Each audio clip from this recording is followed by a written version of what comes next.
इमाम ज़माना अलैहिस्सलाम की विलादत के सिलसिले में ये है हमारी सेकंड वीडियो। इस वीडियो में हम अपने नन्हे साथियों से कुछ सवाल करेंगे, बट उससे पहले हमारे साथ एक साथी हैं जो हमें इमाम ज़माना के बारे में कुछ बताएंगी। तो चलिए। प्यारे साथियों, आज मैं आपको इमाम ज़माना के कुछ बताऊंगी। इमाम ज़माना के वालिद ग्रामी का नाम इमाम हसन अस्करी और वालिदा ग्रामी का नाम बीबी नरगिस खातून है। आप सामरा में पैदा हुए। आपके अलकाब अल-काइम, अल-मेहदी और साहिबुल ज़मान है।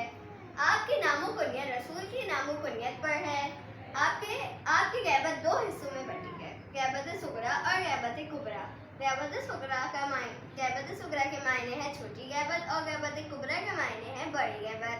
इमाम ने अपने गैबत सुगरा के दौर में 4 नाइबीन मुकर्रर किए हैं। पहला उस्मान बिन सईद, दूसरा अबुल हसन बिन मोहम्मद उस्मान, तीसरा अबुल कासिम बिन मोहम्मद समरी और चौथा अबुल हसन बिन मोहम्मद है। जब आपके चौथे नायब का वक्त इंतकाल करीब आया तो फिर आपने उन्हें खत में लिख कर दिया कि ए अबुल हसन, तुम्हारा वक्त इंतकाल करीब आ रहा है। तुम जल्दी से सबको जाके बता दो कि तुम्हारे बाद कोई नाइबीन नहीं आएगा। तुम आखिरी नाइबीन थे, क्योंकि अब अल्लाह की मर्जी से पूरे मुकम्मल गैबत का ज़माना शुरू हो गया है।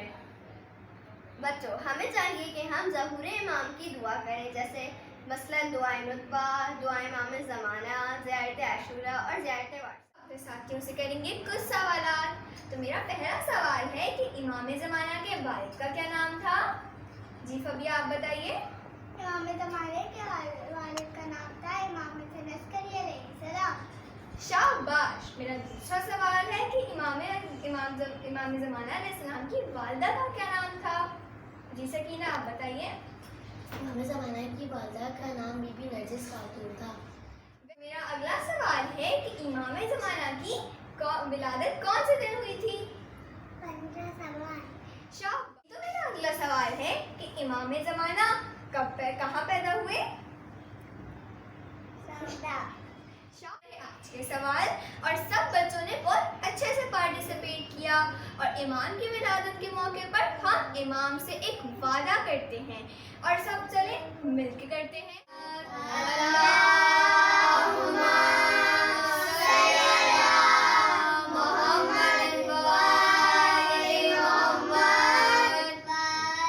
आज हम अपने इमाम की विलादत के मौके पर अपने इमाम से एक वादा करेंगे। तो सब बच्चे अपना सीधा हाथ अपने सीने पर रखें और सब मेरे साथ साथ पढ़ेंगे, ठीक है? हम आपसे अपनी वफादारी का वादा करते हैं।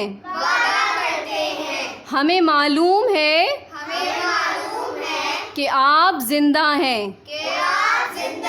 और हमें देख रहे हैं। हम पूरी कोशिश करेंगे कि आपकी बातों पर अमल करें। यानी हम वक्त पर नमाज पढ़ें, वालिदैन और बुजुर्गों का एहतराम करें। सबके साथ अच्छा बर्ताव करें और दूसरों की मदद करें। और हम अल्लाह से दुआ करते हैं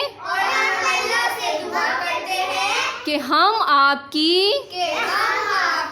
फौज में शामिल हों और आपके हामियों में शुमार हों।